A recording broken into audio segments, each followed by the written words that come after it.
প্রিয় শিক্ষার্থী বন্ধুরা, আসসালামু আলাইকুম।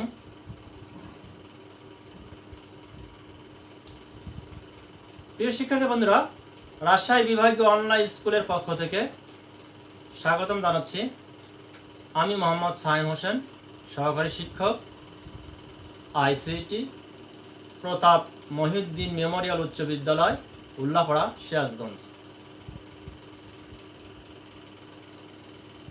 প্রিয় শিক্ষার্থী বন্ধুরা, আমি সাথে আছি নবম ও দশম শ্রেণীর বাংলাদেশ বিশ্ব পরিচয় বই নিয়ে ষষ্ঠ অধ্যায়ে। প্রিয় শিক্ষার্থী বন্ধুরা, অবশ্যই তোমরা বই খাতা কলম সঙ্গে নিয়ে বসে আছো। আমরা ষষ্ঠ অধ্যায় বের করব। প্রিয় শিক্ষার্থী বন্ধুরা, বলতে পারো আমরা কোন দেশে বাস করি? অবশ্যই বলবো আমরা বাংলাদেশে বাস করি, তাই না? তো বলতে পারো বাংলাদেশকে কি বলা হয়? হ্যাঁ, ঠিকই বলেছ, বাংলাদেশকে একটি রাষ্ট্র বলা হয়। বাংলাদেশ একটি রাষ্ট্র। তাহলে রাষ্ট্রের আমরা কি? রাষ্ট্রের আমরা নাগরিক, তাই না? তাহলে আজকের পাঠের বিষয় রাষ্ট্র, নাগরিকতা ও আইন। রাষ্ট্র। প্রিয় শিক্ষার্থী বন্ধুরা, আজকে আমাদের পাঠের বিষয় রাষ্ট্র, নাগরিকতা ও আইন। তো এই রাষ্ট্র, নাগরিকতা ও আইন থেকে আমরা আজ যা শিখব,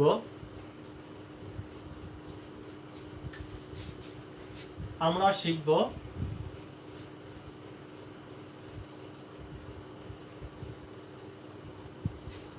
আমরা যা জানব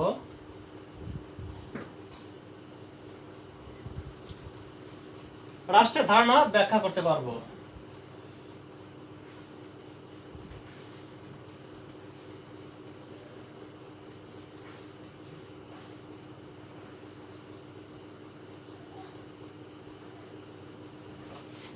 ধারণা ব্যাখ্যা করতে পারবো।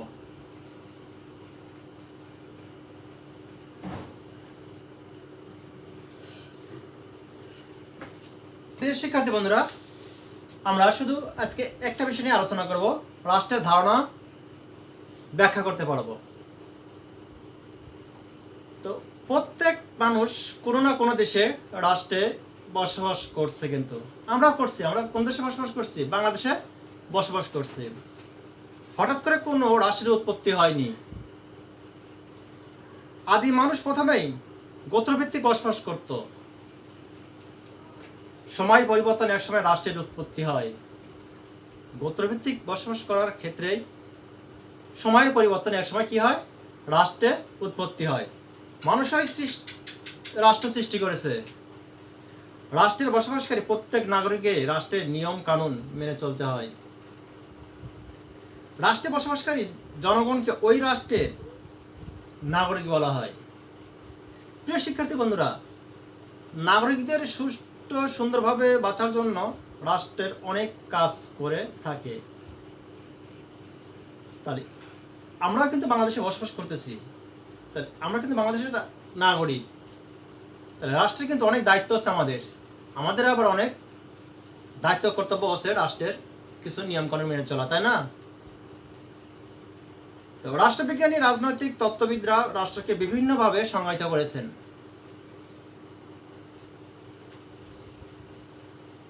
অ্যারিস্টটলের মতে স্বয়ংসম্পূর্ণ জীবনের জন্য কতিপয় পরিবার ও গ্রামের সমন্বয়ে গঠিত সংগঠনই রাষ্ট্র। দেখো, অ্যারিস্টটল কি বলছে? যে স্বয়ংসম্পূর্ণ জীবনের জন্য কতিপয় পরিবার ও গ্রামের সমন্বয়ে গঠিত সংগঠনই রাষ্ট্র। তাহলে স্বয়ংসম্পূর্ণ জীবন যাপন করার ক্ষেত্রে কতিপয় পরিবার ও গ্রামের সমন্বয় গঠিত সংগঠনই হচ্ছে রাষ্ট্র। রাষ্ট্রবিজ্ঞানী RM ম্যাকাইভারের মতে রাষ্ট্র হচ্ছে সরকার কর্তৃক প্রণীত আইন দ্বারা পরিচালিত একটি সংগঠন যার কর্তৃত্বমূলক ক্ষমতা রয়েছে এবং যা নির্দিষ্ট ভূখণ্ডের বসবাসরত অধিবাসীদের উপর বলবৎ হয়। তাহলে আমরা কিন্তু দুইটা রাষ্ট্রবিজ্ঞানীর সংজ্ঞা কিন্তু জানলাম, দুইটা মত ভিন্ন মত পোষণ করছেন। সবচেয়ে রাষ্ট্রের সংজ্ঞায়িত সঠিকভাবে ব্যাখ্যা প্রদান করছেন অধ্যাপক গার্নার।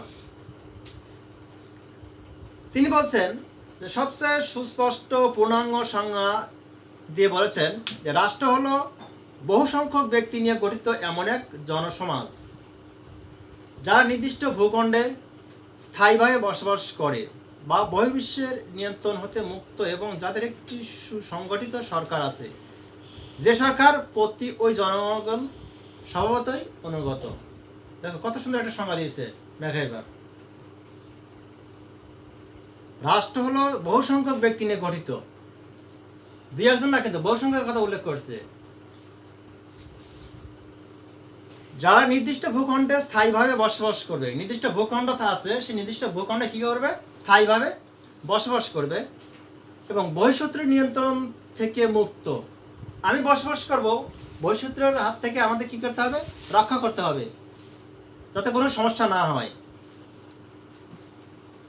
এবং একটি সুসংগঠিত সরকার থাকবে সেখানে, যে সরকার প্রতি জনগণ স্বভাবতই অনুগত থাকবে, সেটাই হচ্ছে রাষ্ট্র।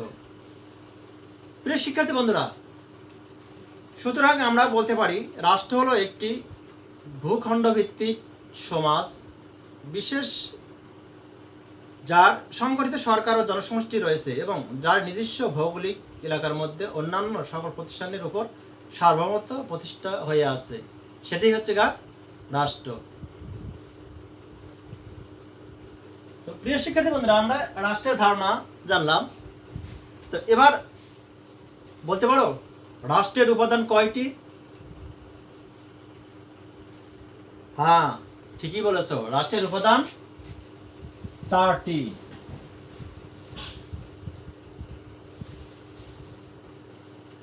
রাষ্ট্রের উপাদান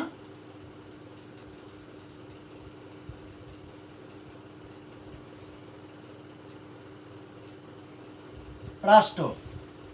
তাহলে এই রাষ্ট্রের উপাদান কয়টি? 4টি।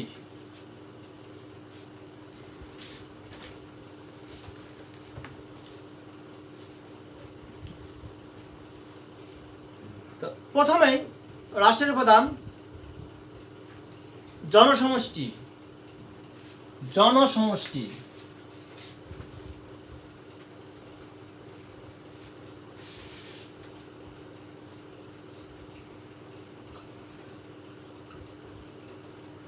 জনসমষ্টি জনসমষ্টি হচ্ছে রাষ্ট্রের প্রাথমিক বা প্রথম উপাদান। জনসমষ্টি বলতে রাজনৈতিকভাবে সংগঠিত জনগণের কে বোঝায়। রাষ্ট্র গঠনের জন্য জনসমষ্টি একান্ত অপরিহার্য। তাহলে একটা রাষ্ট্র গঠনের জন্য কিন্তু জনসংখ্যা একান্ত অপরিহার্য। জনসমষ্টির ঐক্যবদ্ধ হওয়ার ইচ্ছা এবং পারস্পরিক সম্পর্ক হতে রাষ্ট্রের উদ্ভব হয়েছে। তবে রাষ্ট্র গঠনের জন্য জনসংখ্যা কত হবে তার কোনো নির্দিষ্ট কিন্তু পরিমাণ নেই। হতে পারে 1 লক্ষ, হতে পারে 1 কোটি, হতে পারে 5 কোটি, এরকম হতে পারে। নির্দিষ্ট কোনো পরিমাণ নেই যে এই জনসংখ্যাই হতে হবে রাষ্ট্র গঠনের জন্য। প্রিয় শিক্ষার্থী বন্ধুরা, গণচীন ভারত জনসংখ্যা 100 কোটির উপরে। আমাদের পার্শ্ববর্তী দেশ ভারত এবং গণচীন, কিন্তু সেখানে কিন্তু জনসংখ্যা কিন্তু প্রায় 100 কোটি। আমাদের বাংলাদেশের কিন্তু জনসংখ্যা কত কোটি? প্রায় 16 কোটি। অন্যদিকে দেখো স্যান মেরিনো জনসংখ্যা কত জানো? স্যান মেরিনো সরি 33,225 জন মাত্র। স্যান মেরিনো একটা সবচেয়ে ছোট্ট রাষ্ট্র, সেখানে জনসংখ্যা 33,225 জন। তাহলে একটা রাষ্ট্র গঠনের জন্য জনসমষ্টি কত হবে সেটাও কিন্তু নির্ধারণ করা নাই, এবং কত নিচে হবে কত উপর হবে এরকম কিন্তু ধারাবাহিকতা নিয়ম নেই। জনসমষ্টি হচ্ছে রাষ্ট্রের প্রথম উপাদান। এরপর আসলো নির্দিষ্ট ভূখণ্ড।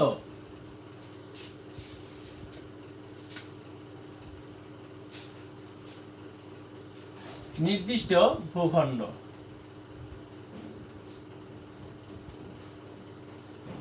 নির্দিষ্ট ভূখণ্ড। প্রিয় শিক্ষার্থী বন্ধুরা, রাষ্ট্রের দ্বিতীয় উপাদান নির্দিষ্ট ভূখণ্ড।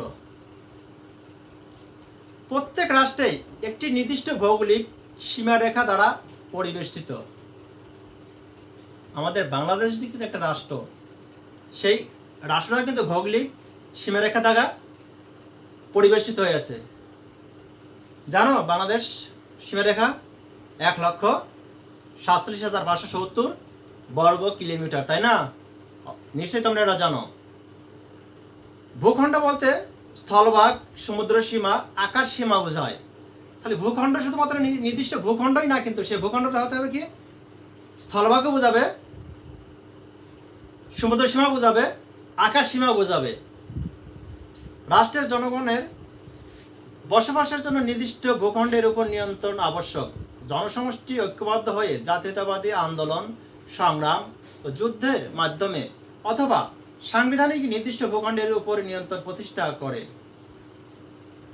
প্রতিটি রাষ্ট্রে ভূখণ্ডের সীমানা কেন্দ্রিক নিরাপত্তা বেষ্টনী গড়ে তোলে।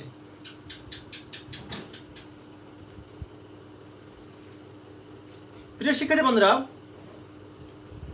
ভূখণ্ড বড় বা ছোট হতে পারে, যেমন রাশিয়ার আয়তন অনেক বড়। এখন ভূখণ্ড কত হবে এটারও কিন্তু কোনো সীমারেখা নাই। তাহলে রাশিয়ার আয়তন কিন্তু অনেক বড়, আমাদের বাংলাদেশের ভূখণ্ডের আয়তন কিন্তু মানে বললামই যে 1,47,570 বর্গ কিলোমিটার। আর ছোট আয়তনের রাষ্ট্র হলো দারুস সালাম, সুইজারল্যান্ড, ব্রুনাই ইত্যাদি। এর আয়তন কিন্তু সবচেয়ে ছোট। প্রিয় শিক্ষার্থী বন্ধুরা, তাহলে রাষ্ট্র উপাদান আমরা দুটি আলোচনা করলাম, জনসমষ্টি এবং নির্দিষ্ট ভূখণ্ড। যদি নির্দিষ্ট ভূখণ্ড থাকে, জনসমষ্টি নেই, তাহলে সেক্ষেত্রে কিন্তু সেটাকে রাষ্ট্র বলে অবহিত করা যাবে না। অবশ্যই জনসমষ্টি থাকতে হবে, সেখানে আবার নির্দিষ্ট ভূখণ্ড থাকতে হবে। প্রিয় শিক্ষার্থী বন্ধুরা, রাষ্ট্রের তৃতীয় উপাদান সরকার।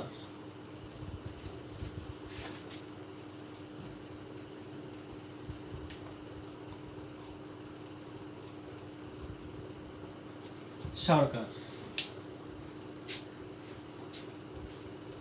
তো নির্দিষ্ট ভূখণ্ড আছে, জনসমষ্টি আছে, কিন্তু রাষ্ট্রের সরকার নেই, সেটাও রাষ্ট্র হবে না, তাহলে সরকারও থাকতে হবে। তাহলে রাষ্ট্রের অপরিহার্য তৃতীয় উপাদানটি হলো হচ্ছে সরকার। সরকার গঠনের মাধ্যমে নির্দিষ্ট ভূখণ্ডের উপর কর্তৃত্ব প্রতিষ্ঠা হয়। এর মাধ্যমে রাষ্ট্র গঠন আংশিকভাবে সম্পন্ন হয়। রাষ্ট্র পরিচালনার জন্য তিনটি বিভাগ থাকে: আইন বিভাগ, শাসন বিভাগ এবং বিচার বিভাগ। তাহলে রাষ্ট্র পরিচালনার জন্য তিনটি বিভাগ থাকে: আইন বিভাগ, শাসন বিভাগ এবং বিচার বিভাগ। সেটা পরিচালনা করে কে? সেটা পরিচালনা করে কিন্তু সরকার। এই তিন বিভাগের সমন্বয়ে গঠিত হয় সরকার। প্রিয় শিক্ষার্থী বন্ধুরা, গণতান্ত্রিক ব্যবস্থার সাধারণত নির্বাচনের মাধ্যমে জনগণ তাদের সরকার গঠন করে থাকেন। আমাদের কিন্তু এখন বর্তমান সরকার আছে, তাই না? সেটা কিন্তু গণতান্ত্রিক প্রক্রিয়ায় কিন্তু জনগণ দ্বারা প্রত্যক্ষ ভোটে তারা কিন্তু নির্বাচিত হয়েছে। সরকার পদ্ধতি বিভিন্ন রাষ্ট্রে বিভিন্ন হতে পারে। সরকার বলতে ব্যাপক অর্থে শাসক গোষ্ঠীর সকলকে বোঝায়, যারা প্রত্যক্ষ বা পরোক্ষভাবে রাষ্ট্রীয় ক্ষমতা পরিচালনা অংশগ্রহণ করে থাকে। অর্থাৎ রাষ্ট্রের ক্ষমতা সরকার কর্তৃক পরিচালিত হয়। অধ্যাপক গার্নার একটা মত দিচ্ছে যে রাষ্ট্র যদি হয় জীবনদেহ, তবে সরকার হলো তার মস্তিষ্ক স্বরূপ। দেখো অধ্যাপক গার্নার কত সুন্দর একটা কথা বলছে যে রাষ্ট্র যদি হয় জীবনদেহ, তবে কি হবে সরকার? তার মস্তিষ্ক স্বরূপ। মানে কি? সে ব্রেন খারাপ, সকল কাজ পরিচালনা করবে হচ্ছে সরকার। তাহলে জনসমষ্টি নির্দিষ্ট ভূখণ্ড সরকারও আছে, তিনটাই আছে, আর একটা কিন্তু আমাদের নাই, সেটাও কিন্তু তাহলে রাষ্ট্র হিসেবে গণ্য হবে না। তাহলে রাষ্ট্রের উপাদান যে চারটি উপাদানই সমন্বয় গঠিত হচ্ছে রাষ্ট্র। 4 নম্বর রাষ্ট্রের উপাদান সার্বভৌমত্ব।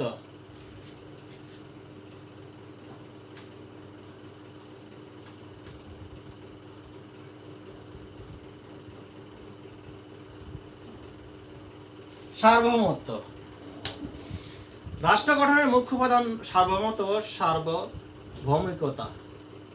প্রিয় শিক্ষার্থী বন্ধুরা, সার্বভৌম শব্দ দ্বারা চরম ও চূড়ান্ত ক্ষমতাকে বোঝায়। তাহলে সার্বভৌমত্ব দ্বারা বোঝায় কি? চরম এবং চূড়ান্ত ক্ষমতা বোঝায়। সার্বভৌমত্ব প্রতিষ্ঠার মাধ্যমে রাষ্ট্রের গঠন পূর্ণতা পায়। এই ক্ষমতা রাষ্ট্রকে অন্যান্য সংস্থা থেকে পৃথক করে সার্বভৌমত্ব হচ্ছে রাষ্ট্রের ওই বৈশিষ্ট্য যার ফলে নিজের ইচ্ছা ছাড়া অন্য কোনো প্রকার ইচ্ছা দ্বারা আইনসঙ্গতভাবে আবদ্ধ নয়, সেটি হচ্ছে সার্বভৌমত্ব। প্রত্যেক সমাজ ব্যবস্থার চূড়ান্ত ক্ষমতা কার্যকর করার জন্য একটি মাত্র কেন্দ্রীয় কর্তৃপক্ষ থাকবে, আর এই ক্ষমতাই হলো সার্বভৌম ক্ষমতা।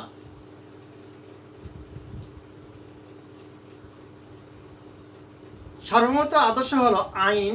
সার্বভৌমের আদর্শ আইন মানতেই সকলকে বাধ্য। তাহলে সার্বভৌমত্বটা কি? তাহলে এখন এই যে আমাদের বিচার বিভাগ, আইন বিভাগ এবং শাসন বিভাগ যে আছে, তিনটা বিষয় যে আছে, এইটাই মেনে চলাটি হচ্ছে আমাদের সার্বভৌমত্ব। সার্বভৌম ক্ষমতার আভ্যন্তরীণ বা বাহ্যিক দুটি দিক রয়েছে। আভ্যন্তরীণ ক্ষমতা প্রয়োগের মধ্য দিয়ে রাষ্ট্রের মধ্যকার সকল ব্যক্তি ও প্রতিষ্ঠানের উপর রাষ্ট্রের কর্তৃত্ব প্রতিষ্ঠিত হয়। আর এই সার্বভৌমত্ব ক্ষমতার ঊর্ধ্বে কোনো কর্তৃপক্ষ নেই। বাহ্যিক সার্বভৌমত্বের অর্থ হলো রাষ্ট্র আন্তর্জাতিক ক্ষেত্রে বৈশক্তিক নিয়ন্ত্রণ ও হস্তক্ষেপ থেকে মুক্ত থাকবে। কেবল জনসমষ্টি নির্দিষ্ট ভূখণ্ড সরকার থাকা সত্ত্বেও একটি দেশের সার্বভৌমত্ব ক্ষমতা না থাকলে তা রাষ্ট্র হিসেবে বিবেচিত হবে না। যতদিন রাষ্ট্রের স্থায়িত্ব বিদ্যমান থাকে ততদিন সার্বভৌমত্বের স্থায়িত্ব থাকবে। সরকার পরিবর্তনের সার্বভৌমত্বের স্থায়িত্বকে নষ্ট করে না।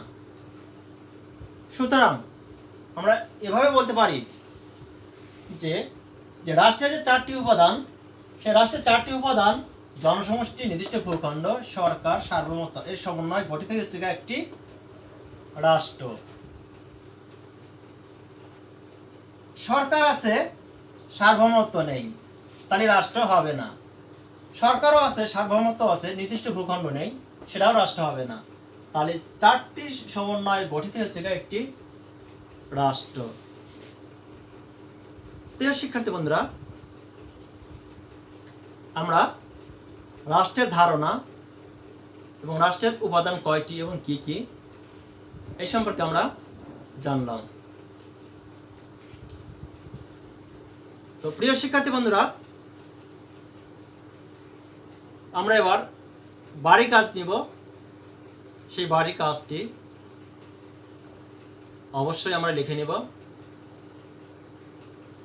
করোনার এই সংকট কেটে গেলে অবশ্যই আমাদের বিদ্যালয় খুলবে, সেই বাড়ি কাজটা অবশ্যই আমরা শ্রেণী শিক্ষকের কাছে আমরা কি করব, দেখাবো।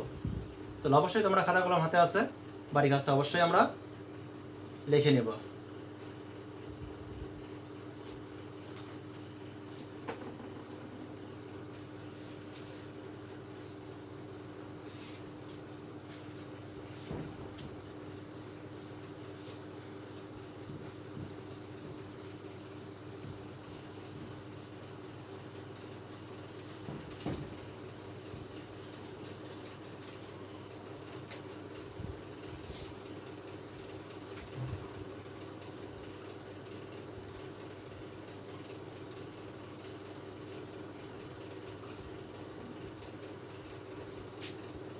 বাড়ির কাজটা অবশ্যই তোমরা লিখে দিবে।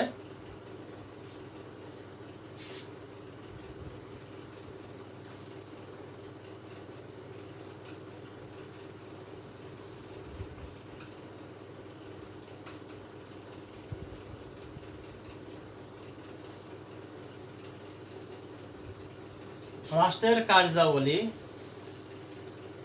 কার্যাবলীর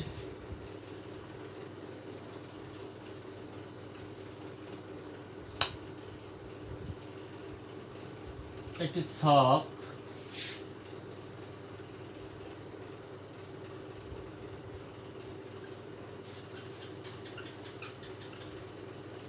তৈরি করে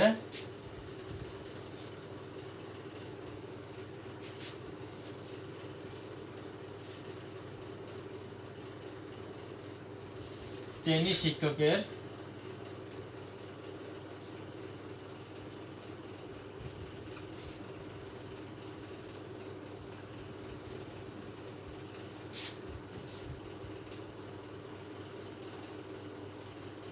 দেখাবে। অবশ্যই তোমরা বাড়ি কাজটা লিখে নিবা যে রাষ্ট্রের কার্যাবলীর একটি ছক তৈরি করবা, সেই ছকটা অবশ্যই তোমার শ্রেণী শিক্ষকের নিকট এটা দেখাবে।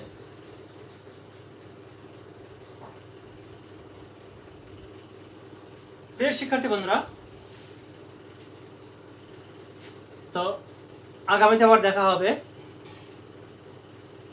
করোনার এই সংকট মুহূর্তের সময় অবশ্যই ঘরে থাকবে, পরিবারকে নিরাপদে রাখবে, অযথা বাইরে বের হবে না, প্রয়োজনের তাগিদে বের হলে অবশ্যই মাস্ক ব্যবহার করবে। বাড়িতে থাকা অবস্থায় ঘন ঘন সাবান দিয়ে হাত ন্যূনতম 20 সেকেন্ড পরিষ্কার করবে। তো প্রিয় শিক্ষার্থী বন্ধুরা, সবাই ভালো থাকো, সুস্থ থাকো। আল্লাহ হাফেজ।